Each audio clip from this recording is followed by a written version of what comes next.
नमस्कार। आज मैं फिर आपके सामने अपराध की एक और घटना लेकर आया हूँ। आज के अपराध की घटना भी हालिया है, हाल फिलहाल की है। प्रदेश वही अपना उत्तर प्रदेश, जिला झांसी। झांसी से दूर, झांसी का मतलब दतिया के पास का लगने वाला थाना रक्सा। रक्सा थाना क्षेत्र के कोटखेरा गांव में 12 जुलाई 2024 को गांव से थोड़ा पहले एक व्यक्ति की लाश सुबह सुबह 5-6 बजे पगडंडी के किनारे पड़ी हुई मिली।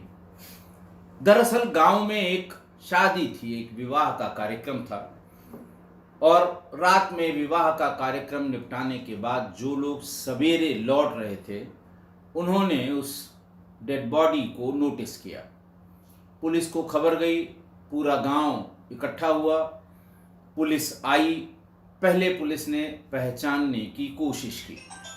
दरअसल उस आदमी के गले में एक गमछा फंदे के रूप में बंधा हुआ था और ऐसा लग रहा था कि उस व्यक्ति की गले में उस व्यक्ति का गला कस के उसकी हत्या की गई हो।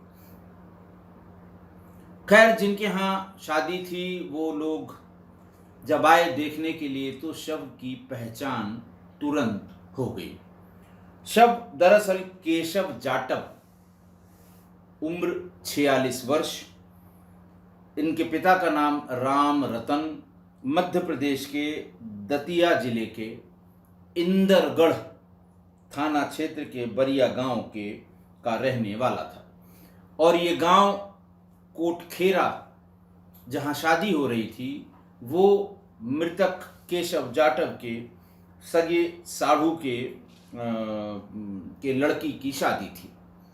साढ़ू का नाम जितेंद्र अहिरवार और उसकी बेटी की शादी, यानी सगे साढ़ू भाई की बेटी की शादी में संभवतः वो आया था या आके वापस जा रहा था, तब इसकी हत्या की गई, ऐसा पुलिस का मानना है। पुलिस ने इसके गांव दतिया के इंदरगढ़ थाना क्षेत्र का जो बरिया गांव जहां का ये रहने वाला था, वहां एक टीम भेजी। एक टीम साढ़ू के यहाँ जहां शादी थी वहां भेजी। ये जानने की कोशिश की गई कि क्या इस आदमी की कोई दुश्मनी थी। तमाम चीज़ें पता लगी। जैसे ही आप जाएंगे तो जितने मुंह उतनी बात। लेकिन ये बात जरूर समझ में आई कि इस व्यक्ति का किसी से कोई झगड़ा नहीं था, कोई बैर नहीं था, कोई रार नहीं था, कोई रगड़ा नहीं था। झगड़ा और रगड़ा में अंतर है। तो ऐसा कुछ पुलिस को पता नहीं लगा। 12 तारीख की सुबह ये बात हुई थी लाश के पता लगने की, और पुलिस ने उसे पोस्टमार्टम के लिए भेज दिया। 12 तारीख की रात में ही पोस्टमार्टम के बाद वो डेड बॉडी उसके घर वालों को सुपुर्द कर दी गई और दतिया के उस गांव में लाकर उन्होंने अपने गांव में उसका अंतिम संस्कार कर दिया। पुलिस अभी ढूंढ ही रही थी, पता ही कर रही थी। तब तक सवेरे सवेरे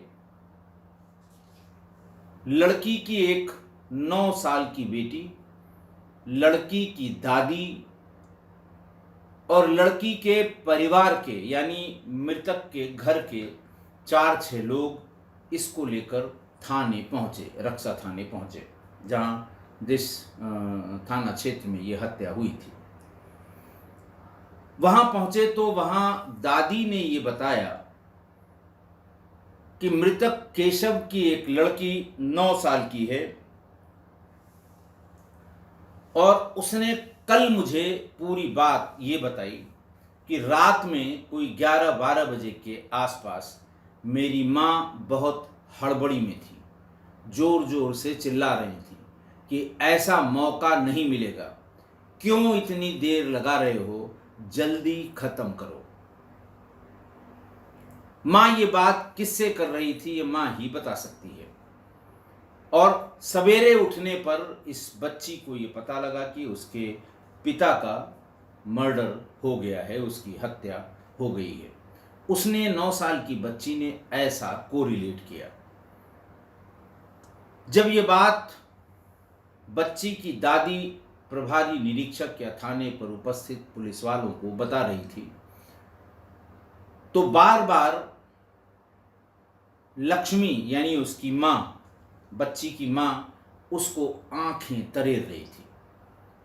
पुलिस को भी कुछ समझ में आया। पुलिस ने थाने में महिला कांस्टेबल्स और महिला सब इंस्पेक्टर्स को बुलाया गया। लक्ष्मी को पीछे ले जाकर पूछताछ करने के लिए कहा गया। लक्ष्मी ने तमाम कहानियां बताई कि अरे ये लड़की हमसे जो है बहुत नाराज़ है, इसने हमको फलां चीज़ खाने के लिए मांगा था, फलां चॉकलेट फलां मैंने नहीं दिलाया, इसलिए ऐसा कह रही है। ऐसा कुछ नहीं है। पुलिस ने कहा कि हम तुम्हारे घर की तलाशी लेंगे। पुलिस घर पहुंची और वहां पर तलाशी ली तो एक ब्रांड न्यू टेलीफोन इसके कपड़ों में छिपा हुआ मिल गया। दूसरी चीज जो कपड़ों में छिपी हुई मिली, बहुत संभाल के या बहुत छिपा के रखी गई थी, कि उसके प्रेमी कमलेश के साथ फोटो, अंतरंग फोटो। कमलेश दतिया के उन्नाव बालाजी थाना क्षेत्र के धवाई गांव का निवासी था और कमलेश का केशव जाटव के यहाँ आना जाना शुरू हुआ और केशव की पत्नी से कमलेश की दोस्ती बढ़ गई और जल्दी ही ये दोस्ती प्यार में बदल गई। दोनों चोरी छिपे मिलते रहे। पुलिस वो मोबाइल नंबर और वो फोटो लेकर थाने आई और लक्ष्मी को भी अपने साथ थाने लाई और बताया कि अब बताओ बात किससे हो रही थी। तब तक पुलिस ने, वो नया मोबाइल था, संभवतः 1 दिन पहले ही खरीदा गया था, और उसमें जब लास्ट कॉल्स देखी गई तो वो सारी कॉल्स उसी कमलेश की निकली। छिपाने के लिए अब ज़्यादा कुछ रह नहीं गया लक्ष्मी के पास। पुलिस ने अपना कार्यक्रम शुरू किया। बहुत देर तक वो पुलिस के रंगारंग कार्यक्रम के सामने टिक नहीं पाई, विशेष श्रेणी की पूछताछ के सामने टिक नहीं पाई। फिर उसने सारी बात बतानी शुरू की। पुलिस की जो थ्योरी उसने बताई उसको सही होने के लिए या उसके लिए कि ये यकीन करने काबिल है कि नहीं है, पुलिस ने केशव की बुआ सरजूबाई से पूछताछ की। सरजूबाई ने ये बताया कि कमलेश रात को 12 से 1 बजे आता था और रात में ही चला जाता था। लक्ष्मी दिन भर उसी से फोन पर, बुआ उसके घर में ही रहती थी, लक्ष्मी दिन भर उसी से फोन पर बात करती रहती थी।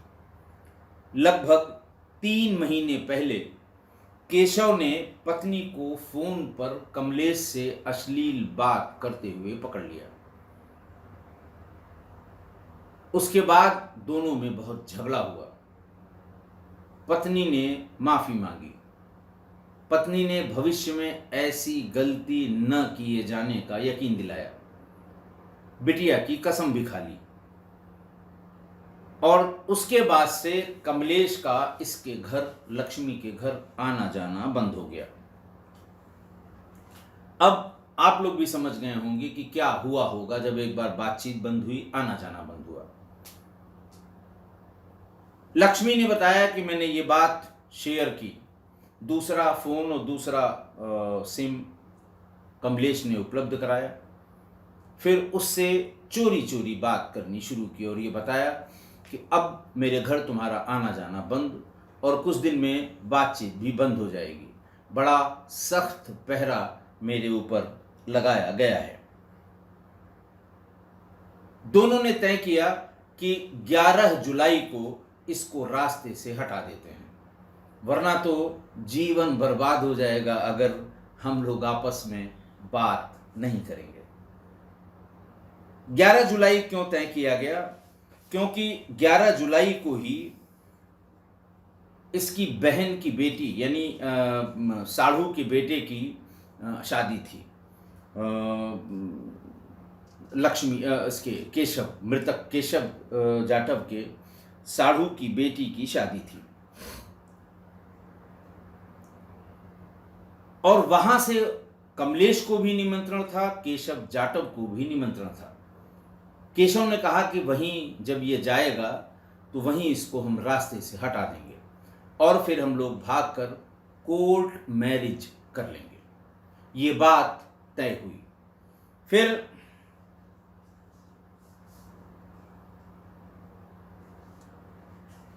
फिर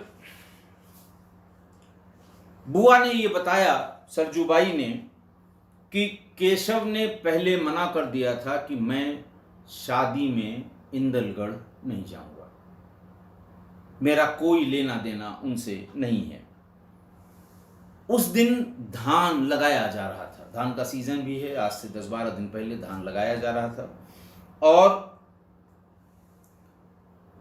लक्ष्मी ने केशव को धान के खेत में, जब वो धान लगा रहे थे, बुआ भी इनकी धान लगा रही थी, लक्ष्मी ने केशव को शादी में जाने के लिए बार बार तमाम गुस्सा, उलाहना, शिकायत इस तरह का शुरू किया।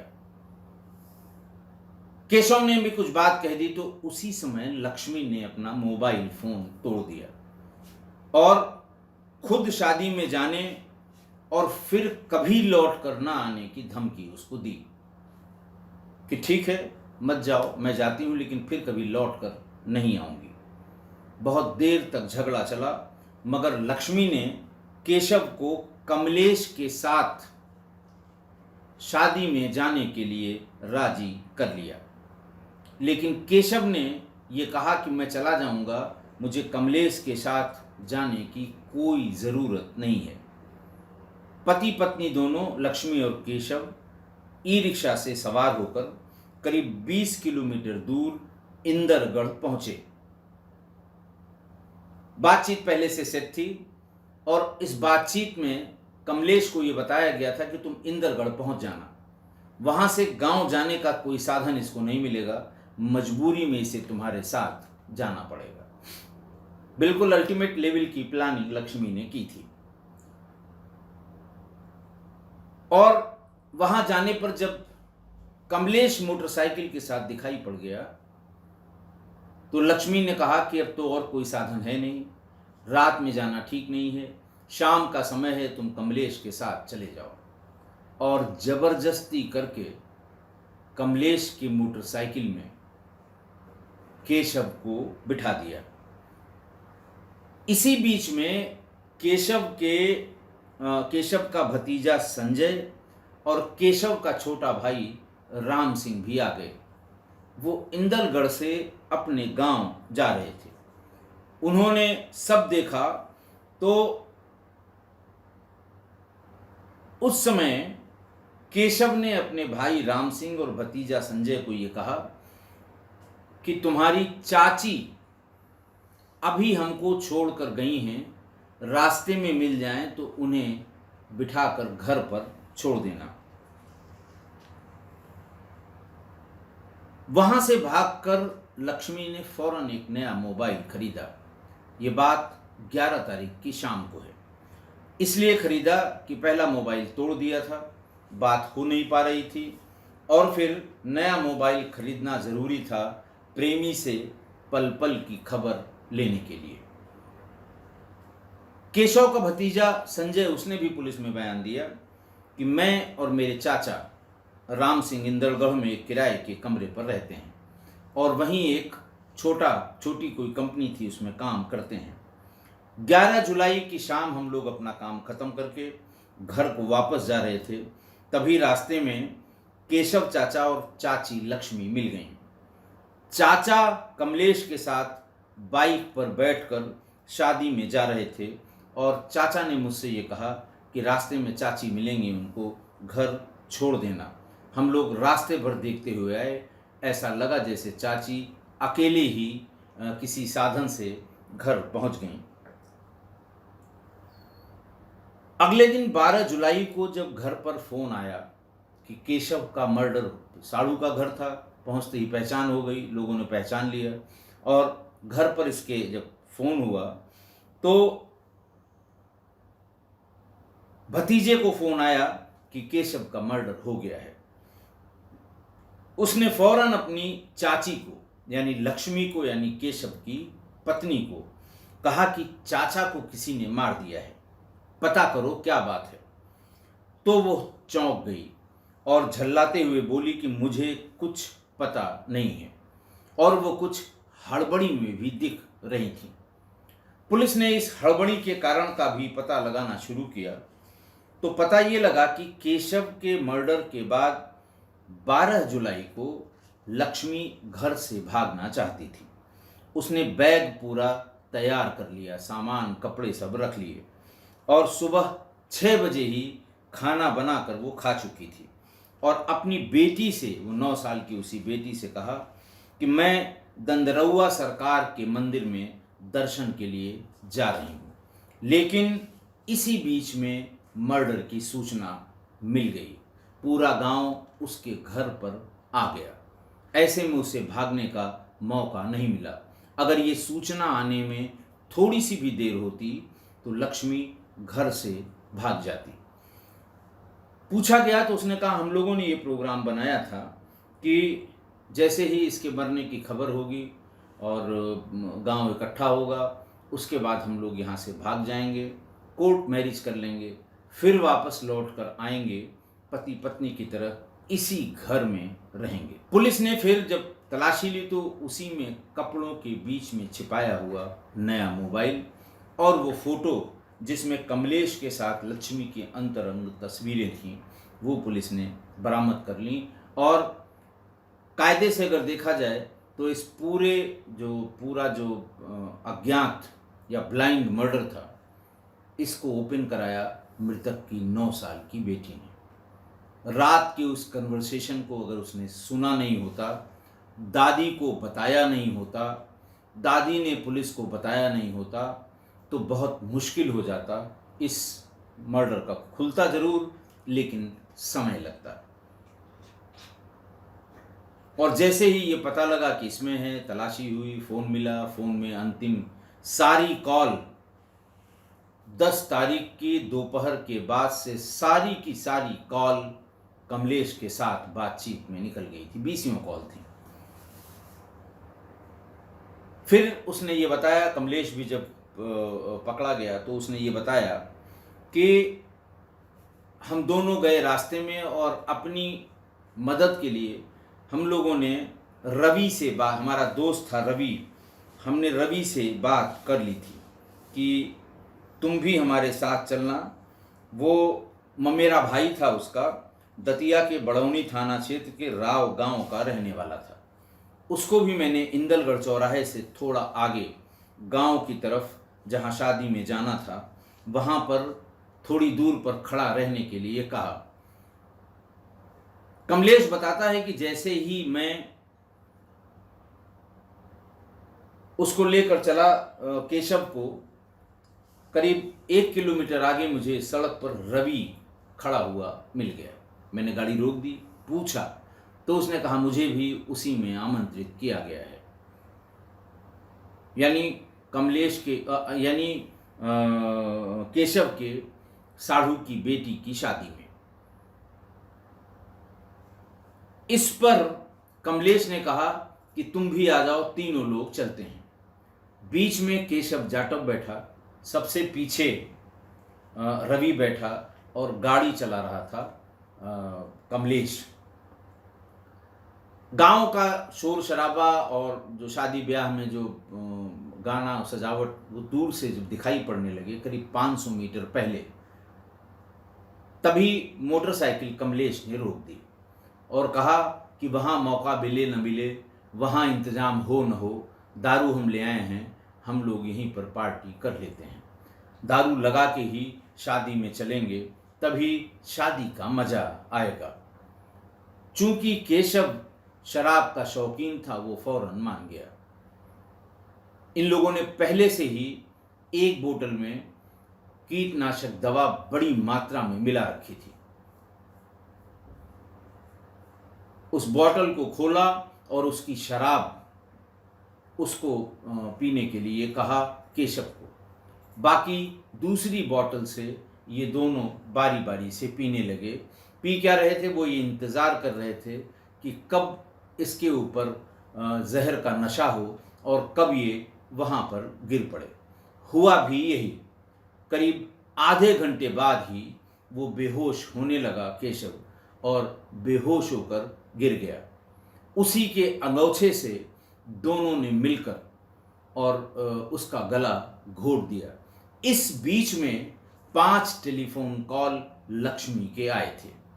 लक्ष्मी की 9 साल की उस बेटी ने जिस कन्वर्सेशन की बात कही थी, वो पूरा कन्वर्सेशन वर्बेटम कमलेश ने बताया कि वो बार बार कह रही थी कि इतना टाइम मत लगाओ, अगर वो नशे में आ रहा है या उसके ऊपर जहर का असर हो रहा है तुरंत मार दो, पता नहीं कौन शादी से लौट रहा हो या जा रहा हो पहचान ले, फिर ये काम रह जाएगा, जल्दी करो। फिर 2 मिनट बाद फ़ोन करके कि अभी काम हुआ कि नहीं हुआ। इन लोगों ने बताया नहीं नहीं बस हो रहा है। बोले हो क्या रहा है, इतना टाइम लगना चाहिए। इस तरह की बात जो उसकी बेटी ने बताई थी, हड़बड़ी में थी, परेशान थी और बार बार ये कह रही थी कि जल्दी करो। उस बात की भी पुष्टि इन दोनों के बयान से हो गई। जैसा कि मैंने बताया 12 जुलाई की सुबह केशव का शव वहीं गांव से थोड़ा पहले एक खेत की मेड़ के पास मिल गया था। आज की घटना, जब मृतक केशव को ये पता चल गया कि उसकी पत्नी से किसी और के संबंध हैं, उसने खुद ही टेलीफोन पर अश्लील बातें करते हुए पकड़ लिया था और उसे बात न करने की हिदायत भी दी थी। फिर वही उसने हाथ पैर जोड़े, नहीं अब ऐसा दोबारा नहीं होगा, फलाना था ठिकाना था, 100 बातें बताने के लिए होती हैं। लेकिन फिर भी उसने उसको हिदायत दी थी कि दोबारा ये हुआ तो ठीक नहीं होगा। मैंने आपको इस तरह की परिस्थितियों वाले तमाम अपराध की घटनाएं मैंने बताई हैं कि पति पत्नी के बीच में कोई तीसरा आया, पति को शक हो गया। जैसे मैं हमेशा ये बताता हूँ कि लिव इन रिलेशन में जो भी मैंने आपको घटनाएं बताई हैं उसमें 90 से 95% केसेस में लड़कियों या महिलाओं की हत्या हुई है। लिव इन जो 6 महीने चला, 1 साल चला, 2 साल चला, लेकिन अल्टीमेटली लड़की मारी जाती है जब वो शादी की बात करना शुरू करती है। ठीक उसी प्रकार इस तरह की परिस्थिति में जब पत्नी का किसी गैर मर्द से रिश्ते का पता हो गया हो, पति को शक हो गया हो, पता चल गया हो, या उसने खुद ही देख लिया हो, सुन लिया हो या पकड़ लिया हो और फिर पत्नी ने माफ़ी मांगी हो, दोबारा ऐसा न करने का यकीन दिलाया हो, कसमें खाई हों, तो ऐसी परिस्थिति जिन जिन परिवार या जिन जिन लोगों के साथ आई है उसमें जैसे लिव इन में 90 से 95% लड़कियां मारी गई हैं, वैसे इस परिस्थिति में 90 से 95% पति मारे गए हैं। 90 से 95% पति मारे गए हैं। कारण उसका ये है कि महिला अपनी आदत से कितना भी कसम खा ले, कितना भी यकीन दिला दे, कितना भी झूठ बोल ले, लेकिन वो आदत से बाज नहीं आती हैं और अपने पुरुष मित्र को ये पूरा घटनाक्रम जरूर बताती हैं कि अब बात नहीं हो पाएगी, अब घर पे नहीं आ पाओगे, शक हो गया है, पता चल गया है। और उसी समय जैसे ही वो ये बात बताएंगी, वो जो पुरुष मित्र है वो पति को रास्ते से हटाने के plan A, plan B, plan C, plan D बताना शुरू कर देगा महिला को, ताकि इन लोगों की बातचीत होती रहे, बात कहीं ख़त्म न हो। महिला को पति के खिलाफ उकसाएगा, उकसाता रहेगा और फिर दोनों मिलकर पति को रास्ते से हटा देंगे या हटा देते हैं। इस प्रकार की परिस्थितियों में 90 से 95% प्रकरणों में पति ही मारा गया है। देखिए, जब केशव को ये पता था कि पत्नी की किसी दूसरे से संबंध है और पत्नी उसी के साथ टेलीफोन से हमेशा बात करती है, तो क्या ज़रूरत थी पत्नी की ये जिद कि कमलेश के साथ ही तुम जाओ? नहीं जाना चाहिए था उसे, सतर्क होना चाहिए था उसे, शक हो जाना चाहिए था उसे। लेकिन ये गलती उसने की, उसे वो सावधानी उससे चूक हो गई। इसलिए अगर इस तरह की परिस्थिति किसी के साथ आई हो या आगे आ जाए कि पत्नी माफ़ी मांग ले, दोबारा गलती न करने की कसम खा ले, तब भी आपको पूरी सावधानी बरतनी चाहिए। इस झांसे में कभी नहीं आना चाहिए कि सब ठीक हो गया है, वरना धोखा आप ही खाएंगे। आशा है आप मेरी इस बात से सहमत होंगे। आज के लिए इतना ही। बहुत बहुत धन्यवाद।